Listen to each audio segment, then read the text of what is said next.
Prezidents, kas mums ministrs kabinetam uzdāvināja globālo Latviju, tātad Latvijas globus. Tas, acīm redzot, ir tematiski saistīts ar šīs dienas vēsturisko lēmumu, kas mums šodien ir jāpieņem. Un sākumā gribētu dot vārdu Latvijas valsts prezidentam Valdis Zāpēram. Augsts godātais ministrs prezidenta kungs, cienījamās ministrs, godātie ministri kungi, visi klātesošie. Šodien ministrs kabinetam ir jāizpilda Latvijas nākotnes attīstībai ļoti svarīgs uzdevums. Jāapstiprina teritoriālās reformas novada plānveidus. Pirmo reizi Latvijas vēsturē valdības sēdē ir tik daudz klausītāju. Gandrīz 100 pašvaldību vadītāji šeit Rīgas bulvārī gaida lēmumu. Tas vēlreiz apliecina, ka apspriežamais temats ir ļoti svarīgs Latvijas iedzīvotājiem. Tātad jums jābūt drosmīgiem, un ja vairāk nekā 10 gadus ilgstošajām diskusijām jāpieliek pirmais nopietnais punkts, un tas ir jāizdara šodien. Jānoliek malā starppartiju strīdu valdībā, pagastveči privātās intereses reģionos, ir jānolok robežas un jāstrādā tālāk.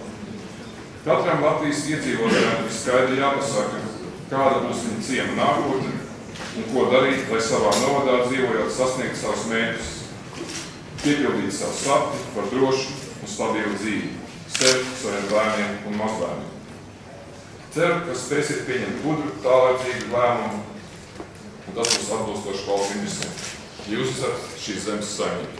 Tiešām 10 gadu pavadīt diskusijās, vēl pēdējās nedēļās notika pēdējās korekcijas un pēdējās sarunas, un līdz ar to arī es uzskatu, ka esam gatavi pieņemt šo administratīvo sadalījumu, pie kura arī nāksies pieturēties nākošajās pašvaldību vēlēšanās. Lūdzu, Štaganberg kungs, lūdzu tribīnē. Jā, paldies medijiem.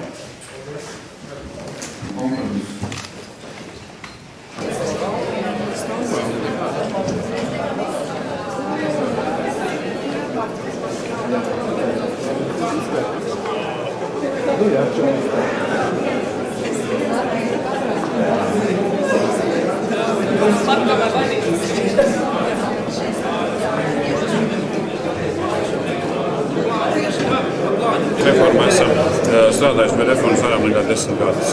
Entās valdības nav spējuši pieņemt lēmumu. Ir tik ļoti daudz diskusiju. Protams, ja mēs skatāmies no valstiskā viedokļa, no valsts pārvaldes viedokļa, reforma ir valsts izdzīvošanas jautājums. Joprojām mums ir vairāk 100 pašvaldību, kas nespēja uzturēt sevi, kas tikai izdzīvo no tā, ka citas pašvaldības savu naudu atdod šo pašvaldību izdzīvošanai. Te pilnīgi skaidrs, ka reforma ir nepieciešama.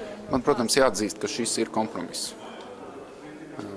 Tas ir kompromiss starp to, ko mēs būtu gribējuši panākt un to, ko mēs varējām panākt.